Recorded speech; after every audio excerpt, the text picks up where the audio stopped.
Questa settimana resteremo in provincia di Vicenza, adesso siamo al Sarcedo, che è in pianura, poi andremo anche a Vicenza e poi andremo sull'altopiano di Asiago. Dietro di me la villa settecentesca Capra, qui a Sarcedo, dell'architetto Capra, un allievo del Palladio, e vi mostreremo cose belle. Partiamo ovviamente da discorsi agricoli e quindi legati in particolare alla viticoltura, ma poi come sempre spazieremo anche su questioni di parchi, ambiente, consumatori e quant'altro. Sigla!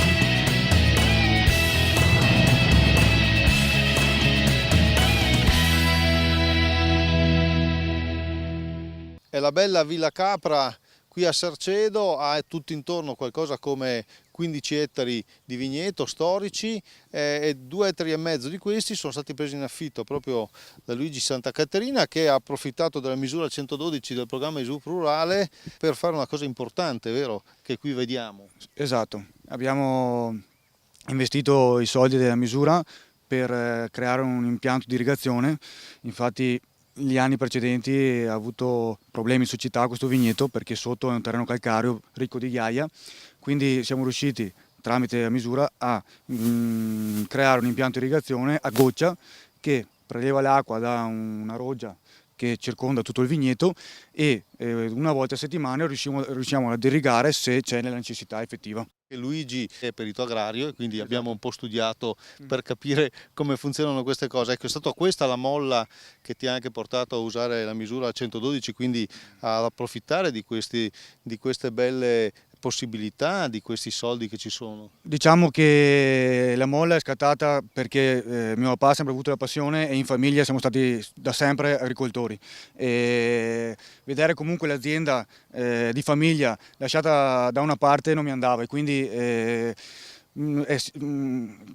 io personalmente ho detto vabbè, finita l'università, mi sono laureato, ho deciso di prendere in mano l'azienda, ristrutturarla, riorganizzarla e riuscire comunque a avere un reddito dopo dall'azienda, quindi il mio reddito dovrebbe venire fuori dai campi, insomma dai terreni che oggi come oggi sto risistemando e rivalutando, per esempio con l'impianto irrigazione. Ecco, allora vedete, i giovani portano innovazione, ma poi un'innovazione che va verso la qualità e questo è molto importante. Ecco perché allora queste misure del programma di sviluppo rurale sono estremamente importanti. Allora lo dico sempre, ve lo ripeto, www.piave.veneto.it, andate a vedere le opportunità che ci sono. Adesso parte anche il nuovo programma di sviluppo rurale, ce ne sono ancora di più. Grazie a Luigi Santa Caterina, noi resteremo come abbiamo detto in provincia di Vicenza. Adesso l'agenda del PSR e poi andiamo a Vicenza per i consumatori. Quindi da Claudio De Stefani. Richiesti quasi 5 milioni di euro per il sostegno alla promozione dell'agroalimentare veneto. Le graduatorie del bando PSR per la misura 133 saranno disponibili il 30 settembre. Si tratta di una delle 6 priorità del prossimo programma di sviluppo rurale. Per il ripristino e la valorizzazione degli ecosistemi legati all'agricoltura sono previsti 296 milioni di euro.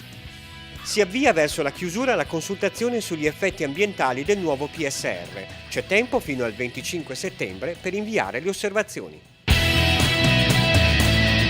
Eccoci qua amiche e amici di Tiraterra, siamo arrivati all'appuntamento consueto all'interno della nostra trasmissione dello spazio dedicato alla tutela dei consumatori. Ho dato appuntamento a Mario Carollo che è presidente provinciale di Vicenza di Adiconsum. Presidente, mi preoccupa perché è arrivato con la 24 ore. Di questi tempi i problemi sono tanti. Da dove partiamo, Presidente?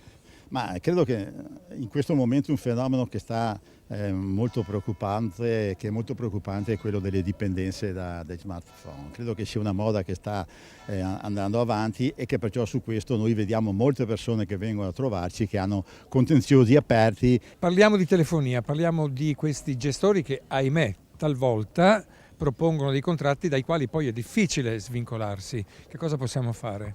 Ma prima di tutto, quando una persona pensa di avere incautamente oppure a un ripensamento su un contratto anche di questo tipo, ma vale anche per tanti altri contratti. C'è il diritto previsto dal codice del consumo del diritto di recesso, cioè di ripensamento. Ma se mi accorgo tardi di cosa ho fatto? Tardi, noi abbiamo strumenti come la conciliazione paritetica, che in questo modo è una conciliazione per certi aspetti extragiudiziale, non ci sono costi dal punto di vista legale, e su questo trattiamo con le aziende, in questo caso telefoniche, ma anche altre aziende del settore dei sistemi a rete, energia, gas e così, e a quel punto lì poi noi troviamo delle soluzioni, delle conciliazioni che veramente tengono conto degli aspetti anche come sono avvenuti.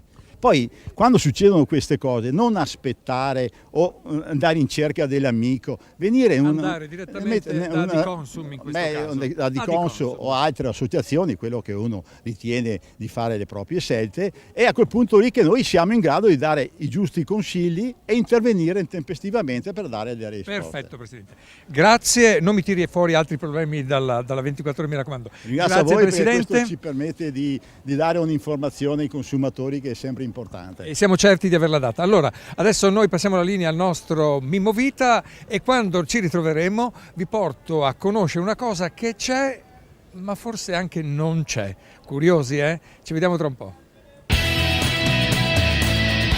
E la telecamera vi mostra un bel abete rosso, Picea eccelsa, dice Fabio Pozza, che è qui con noi, quindi per la precisione guardia boschiva, ufficio tecnico qui del comune di Lusiana. Noi siamo nell'altopiano di Asiago e siamo venuti qui perché?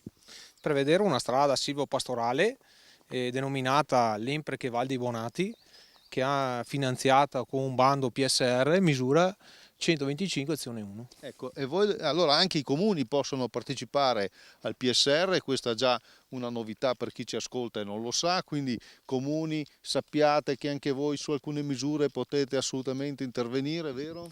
Vero, sì, questa è la terza misura 125 che realizziamo, e quindi è la terza strada che abbiamo portato a compimento. E perché dobbiamo realizzare una strada? Per gestire maggiormente il patrimonio boschivo, la popolazione boschiva che abbiamo, quindi riusciamo ad aumentare il valore economico della foresta. Se noi vogliamo bei boschi e poi vogliamo anche boschi produttivi, quindi che ci diano anche reddito, e questa è proprietà comunale, allora bisogna gestirli, quindi tagliarli in un modo intelligente. Allora, a proposito di tagliare, poi però si rimbosca anche, vero? Sì, naturalmente abbiamo un piano di riassetto forestale che ci dà le indicazioni su quanta massa tagliare e naturalmente in questo caso sulle strade da realizzare. E poi anche si riforesta. Sì, naturalmente, perché non è che disboschiamo il bosco, tagliamo, i tagli generalmente sono saltuari, per cui non è che creiamo delle falle, difatti si tagliano delle piante, però sotto ricresce il bosco. E le buone pratiche agroforestali vengono addirittura premiate dal PSR. Sì, lì abbiamo beneficiato di un'altra misura, la 225 azione 2 impegno C, che consiste nella scelta di esemplari da destinare a invecchiamento a fini ecologici, quindi sono piante di una certa mole con diametro superiore ai 50 cm a petto d'uomo, misurate 1,30 m di altezza, che vengono rilasciate lì per 5 anni. Grazie, complimenti. Il PSR quindi è aperto anche ai comuni, www.piave.veneto.it, e restiamo adesso sull'altopiano di Asiago, ma andiamo a Gaglio. Aumentano le risorse di 150 milioni di euro. Per i nostri investimenti aziendali 800 milioni di euro. Per le start-up agricole dei giovani 150 milioni. Finalmente aumenta l'indennità per gli agricoltori di montagna. Agevolazioni economiche per agriturismi, fattorie didattiche e sociali. Più futuro! Eccoci qui per la parte conclusiva della nostra trasmissione. Mi sono spostato a Gaglio, in provincia di Vicenza. Qui mi ha dato appuntamento Lucio Bonato. Ciao Lucio. Ben arrivato. Giovanissimo ricercatore dell'Università di Padova. Dove siamo esattamente, Lucio? Siamo in Val di Nos. È una valle non tanto conosciuta dell'altopiano di 7 comuni, ma è molto speciale.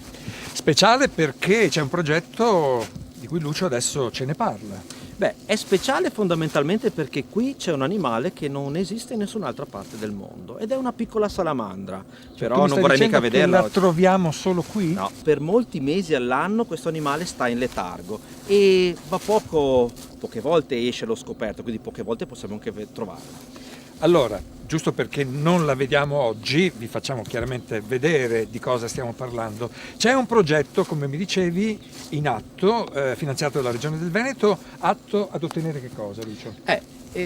Questo è un bosco speciale per la salamandra, ma anche speciale per l'altopiano dei 7 comuni, perché qui da secoli si utilizzano il legno e i frutti del bosco per l'economia locale. E una volta che si è scoperto questo animale, adesso si pone l'interesse di vedere di mettere assieme la possibilità di continuare a utilizzare il legno e far sopravvivere questo animale. E per 2 anni noi cercheremo di valutare come queste due cose possono convivere. Attraverso quali mezzi per fare questa ricerca? Beh, ad esempio, proveremo una cosa che su questa salamandra non si è mai provata. Proveremo anche ad installare delle fototrappole, cioè delle fotocamere che possono essere attive anche di notte quando noi non ci siamo e possono immortalare questi animali mentre si muovono sul territorio. Nell'augurare buon lavoro, però dobbiamo già fissare un appuntamento, chissà se riusciremo a ritrovarci quando questa ricerca sarà arrivata alla sua naturale fine. Intanto io ti auguro, come ti dicevo, buon lavoro. E allora arrivederci. È il caso di dire buona ricerca Buona in questo ricerca caso. Saluto gli amici e le amiche che ci hanno seguiti da casa perché il tempo a nostra disposizione è finito e chiaramente saluto anche il nostro Mimmo Vita che ha condotto assieme a me la nostra trasmissione. Arrivederci.